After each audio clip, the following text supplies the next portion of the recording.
Hi, my name is Steve Bramhall, and I'm here to talk to you about a study on craft beer in the United States. All right, so we're going to talk a little bit about the data, some interesting facts that we discovered, and the relationship between the alcohol content and the bitterness of the beers. And then we're going to follow up with some next steps. All right, we analyzed 558 breweries. You can see Colorado has the most at 47. West Virginia, Dakotas, and we did include DC in the analysis. They each have one. And we look at the map here, we can see this is a map of the most breweries per capita. And Colorado is still up there with greater than 6 per capita. The mountainous states seem to like their craft beers. Now this is a demonstration of how we were successfully able to merge the beer and brewery data. So now you can see information about the beer and the brewery where they came from. Now at the bottom of the data, you can see the brewery ID is 558, and that confirms a successful merge of 558 breweries. Now this table shows that we did have some missing data. There were 1,005 beers that had missing bitterness units and 62 that had missing alcohol by volume. Now the 62 beers that were missing their alcohol by volume were also missing their bitterness units, so we're really only missing 1,005.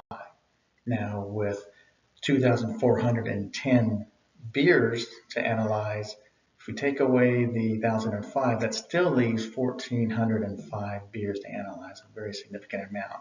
And this only occurs when we're looking at both the alcohol content and the bitterness units. Looking at the median alcohol by volume by state, we can see Utah, a very conservative state, has 4% as their median of alcohol. And DC, Kentucky, and Missouri are down here at a little over 6%. So we're looking at a range of from 4% to a little over 6% for the median values of alcohol content. All right, now this slide we're looking at the median international bitterness units, IBUs, or just bitterness.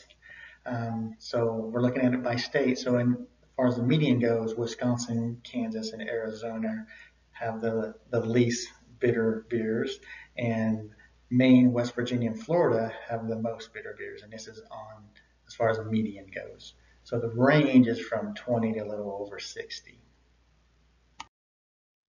Now the beers with the highest alcohol content and bitterness units, here the highest alcohol content comes from Colorado, and it's got 12.8%, and it's also 19.2 ounces, so effective in getting you relaxed.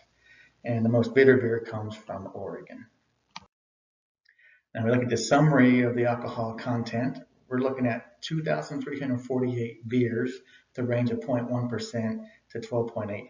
Now we know that Colorado's got the 12.8%, and the 0.1% is actually a non-alcoholic beer that comes from Santa Cruz, California. And 50% of the beer, where the interquartile range is 5 to 6.7%, with a mean of 6% when it comes to alcohol content. And we wanted to look at the relationship between the alcohol content and the bitterness units, and we do find that there is a positive linear correlation. And with R 0.671, kind of confirms that. And what that also tells us that 45% of the variance in the data can be explained by this linear model. Now this is an observational study, so we can't make any cause and effect connections, but we can definitely see that there's a correlation. So what we've done here is we've demonstrated successful merging, munging, and analysis of the beer and brewery data. And I would like to follow up with some next steps. So we recommend reviewing various sales data of top craft beers, utilize surveys to understand customer demands, maybe host partner events and promotions to collect our own data, and then analyze some population trends and review brewery alcohol laws. With all this information, we feel like we'll have better guidance for craft beer investments. Thank you.